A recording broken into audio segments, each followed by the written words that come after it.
একদিন দুই বন্ধু জঙ্গলের ভিতর দিয়ে গল্প করতে করতে যাচ্ছিল। হঠাৎ তাদের সামনে এসে হাজির হলো এক বড় ভাল্লুক।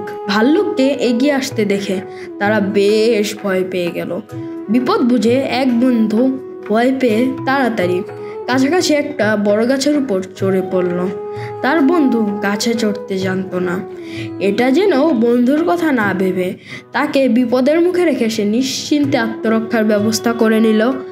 অপর বন্ধু গাছে চড়তে জানতো না, তাই সে গাছে ওঠার চেষ্টা না করে তাড়াতাড়ি বুদ্ধি খাটিয়ে মাটির উপর মরার মতো দম বন্ধ হয়ে শুয়ে পড়ল। কারণ সে জানতো ভাল্লুক মরা মানুষ ছোঁয় না।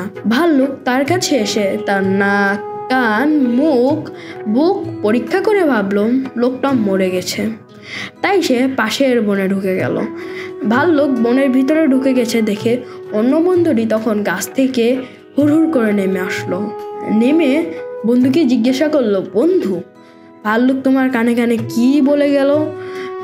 যে বন্ধুটি মাটিতে দম বন্ধ হয়ে শুয়ে পড়েছিল সে তাড়াতাড়ি উঠে দাঁড়িয়ে হাঁপ ছেড়ে বাঁচল।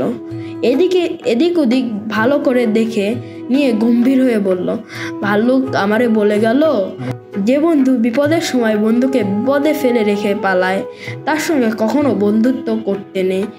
তো বন্ধুরা, আমার এই চ্যানেলটা একটু সাবস্ক্রাইব করে লাইক শেয়ার করে দাও তো।